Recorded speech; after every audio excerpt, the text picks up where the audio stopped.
Greetings and welcome back to the channel. Was it really that bad with the narcissist? I'm going to approach this question today in several different ways because I know that for me, especially for a while after the reverse discard, when I couldn't take it anymore, after I ended the relationship for a long period of time, you look back, and maybe some of you guys have, and maybe some of you still are, and you're thinking to yourself every once in a while, at least, was it really that bad? Were things in that relationship really as bad as I remember? Was it really this dreadful, horrible, awful thing? Because one thing about human nature is we tend to often look back on things in a more positive way. We tend to block out the negative memories as much as we can and we keep the positive ones. Um, and there were some good times with the narcissist. I had them, and I'm sure you did too. It wasn't all bad all the time because, well, they were breadcrumbing us, let's face it, and trying to keep you in there. But those times look masqueraded as good times. And maybe there even were some genuine, authentic good times mixed in there. Because if it was all bad all the time from the get-go, no one would do that. So they know they have to string you along, and they're going to have some good times. Even wicked people are capable of it. So, was it really that bad? Let me ask some questions to help you recall. So, how many times did you ask yourself, how did I end up in this? How many times did you ask yourself that? Because I know for me, it was a lot. There were especially 5 or 6 different instances, occasions, where you go through something and you think to yourself, this is the kind of thing that somebody else puts up with. This is something that's like on a show. This isn't me, who largely, we have our lives together. We like peace and stability and calm, and we would never dream of being in a relationship with someone where absolutely chaotic, crazy things transpire. Yet that's exactly what you found in the narcissist. And there were times where I would sit there and think to myself, how did I ever end up in a relationship with a person where the threat of police being called was entering the picture, where someone's going to steal your phone and go through it and blow up and kick you out of their house, or throw something across the room and storm out and leave for hours on end, or it goes on and on. But there are just those occasions where you really stop and think, I'm not supposed to be in this. Not me. How did I end up here? So how many times do you ask yourself that? How many times did you pray to God, if you're a person of faith watching this, how many times did you pray to God that that person would change? Or just that they would meet you a little bit closer to the middle because you do all the work. It's like a 90-10 split or 95-5 as that relationship entanglement unfolds. And you just pray, man, Lord, can they just meet me a little bit closer to the middle? It doesn't have to be 50-50. That's out of the question. Let's not get crazy, right? But what if it's like 65-35 even? Shouldn't be asking yourself that in any relationship, right? But we did because we were dug in. We wanted it to work. We had the sunk cost fallacy where we thought we've invested so much time, effort, etc., money, whatever it is, that we have to double down and make this work to get our investment back. But we prayed and prayed. I remember how many times I would pray to God, help this person to just get it right. Help them to fully commit to me, to fully commit to you, to the Lord, that is. Can they just behave a little bit better? Can there just be some more consistency? Can they just do something right more often? Can they just not have these meltdown, explosion, chaotic situations? Why do they have to do this? How many times did you find yourself praying that just something about that person would change? Because for me, it was all the time. And guys, people stay stuck in these relationships or entanglements forever, wishing and hoping and praying that the person will change. And can God perform miracles? Yes. Can God change people? Absolutely. I'm proof of that. You probably are too. But God's not going to change somebody against their will. That's the key. So you stay dug in and you pray, but the whole time you're ignoring the fact that that person has to want to change and has to want to humble themselves before the Lord. And they just don't. It's not impossible, but for most of these narcissists, it's close to it. And that's the reality. How about this? How many times did you dream, daydream, ponder, consider what it would feel like to just be out of this mess? So, yeah, connected to the first, how did I end up in this? But you also ask yourself, what would it feel like to be out of it? I remember for the last several months of the entanglement, how many times I wished I were somewhere else. Because I used to fish all the time before the narcissist and take walks and write articles and do other types of videos before I did narcissism videos. And all of that comes slowly to a halt. And you're just not doing the things you used to do and used to enjoy because they take that from you. They don't necessarily tell you to stop. Sometimes they do, but they don't necessarily do that.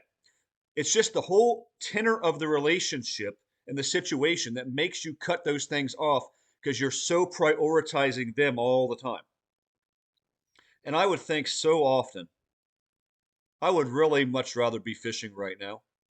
Here I am at her house again because I always had to go to her house. She did none of the heavy lifting outside of the first several months, of course. And so I would drive to her house. It was 25, 30 minutes both ways. So it's not terrible, but was considerable. And I would just be there and we would do nothing virtually because that's what you do. And I would think to myself, why am I here? Why am I not fishing? Why am I not writing something? Why am I not taking a walk with God? I would long to be anywhere else, but at the same time, because you're trauma bonded in the narcissistic spell, you have to be with that person because your abuser is the person who soothes you. You actually feel anxious around them, but you also feel comforted around them, if that makes any sense. You know what I'm talking about. And so I would think, though, man, I could be doing so many other things. Why am I here? I really wish I was out. It's a beautiful sunny day like it is today, almost 60 degrees. Man, I should be walking. I should be doing anything else. I'm just sitting here in the house watching this person play games or do whatever because you don't feel like you can do anything else. How about this one? How many times did you think of a way to end the relationship? But every time you considered it, they poured it on thick. They guilt tripped you. Or they threatened to do harm to themselves, because I got that. I don't want to be here anymore. I'm so depressed. Because that's the way for them to trap you. It's not real. Yes, they're depressed because they're spiritually disordered, but they're not seriously trying to hurt themselves, usually. They just want you to think that so you stay. Because you think, well, if they do something, that's going to be on me. And it's not.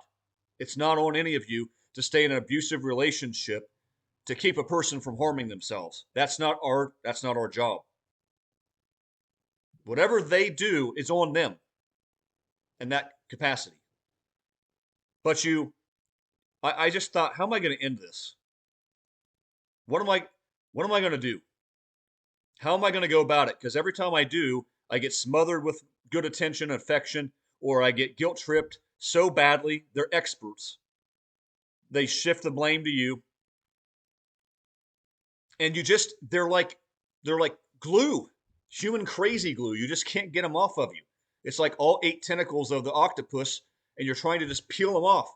It's very hard to get away from these people a lot of the time because the trauma bond is so deep, and their threats and all the different messes and scenarios. How many times did you ever wonder what it would be like to be in a real relationship? I know I did. And granted, guys, in this world today, one of the major problems with this world, and this is why, among 50 other reasons, I feel like we're in the last days, the last stretch of time, for real, is because there are so few good relationships, it's not even funny. So I'm not out here saying there's a bunch of really good, authentic relationships. There's not, but they do exist. And I would think to myself sometimes when you see another couple out and they really are having a good time together for real, and you know it, and you think, why can't that be us? Why can't we do this? And you know in your heart, it's never going to happen. You're never going to have that deep, rich, meaningful connection with one of those people ever, unless they, against all odds, undergo a total spiritual makeover and have a renewing of their mind. That's the only way it would be possible. And that's a slim possibility.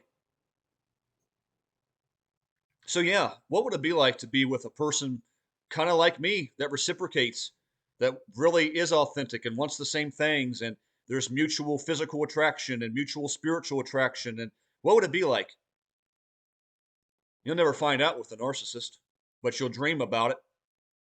And that's reason number 197 million of why to get away from these people in a relationship.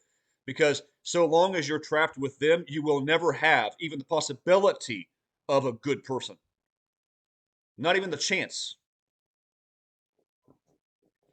How much time did you spend completely anxious, worrying about the next misstep you're going to make, or when you're up half the night ruminating, thinking about what the person said and what do they mean by that, and why did they do this, and why are they distant, and things were good and now they're bad again, and is she going to call me, is he going to text me, when is, and you stay up all night losing sleep ruminating over these people, but you spend so much time anxious. How much time did you spend in that entanglement, anxious, worried, wondering what they're doing, what are they up to, why are they doing this, what am I going to do to upset their delicate sensibilities, that delicate, fragile little ego? What button am I going to accidentally push? What am I going to say that sparks outrage or silent treatment? And these are the things you think about all the time. You are never more alone in your life than when you're with someone who makes you feel alone. And that's what they specialize in. You would be better off out in the middle of Antarctica in an igloo by yourself, 50 miles away from everybody in every direction. You would still be less alone than you are with a narcissist. And we know if God's with you, you're never alone. We're never alone when he's with us. But the narcissist, oh yeah, never felt that way in my life. To have somebody, but to be so alone, that's the sign of a toxic entanglement. How much time did you spend? I spent all kinds of sleepless nights ruminating, thinking about this person. Why did she say that? Why did she do that? It's crazy. So guys, think about all of this stuff that I'm telling you. Think about all of the bad experiences that you actually had. Think back on all the cutting critical comments that person made about how you can't cook, you can't clean, you can't drive, you're a bad partner, you're a bad partner, you're a bad partner. You're not a man, I want a man. And all the like. It's countless. You're a psycho. You're dark and you're deeply disturbed. And I don't know what exactly they said to you because the narcissist, they all use the same basic playbook, but the execution, as I keep saying, is different. It's unique.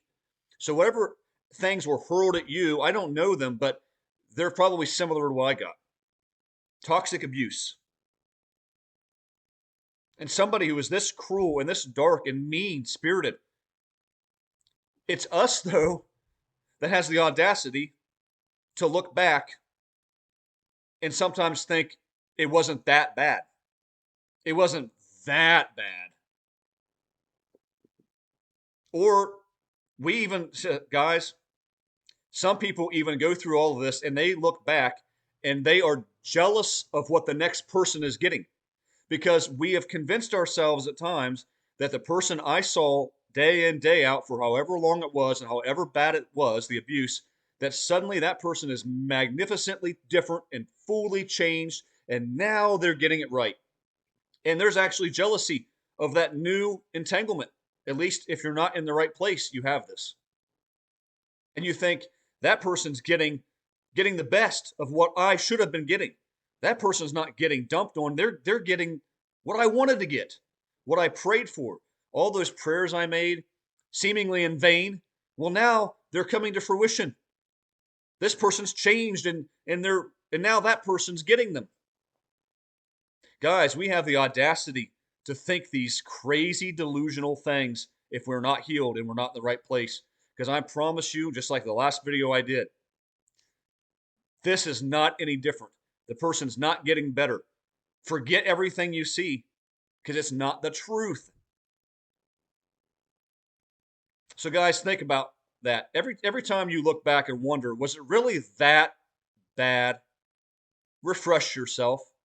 Ask yourself those questions. Watch this video if need be, but ask yourself those things. How did I end up in this? How many times did you wonder it? How many times you prayed for them to change? How many times you dreamed of being out of the mess? How many times you thought of a way to end it?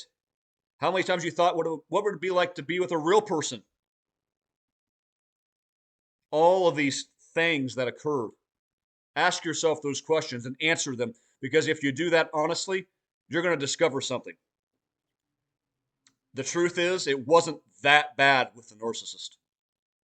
It was far worse. So guys, I hope you enjoyed this video. Drop comments below. Appreciate all the subscribers and things. And I will come at you with another one. But just understand, it was that bad and worse. God bless.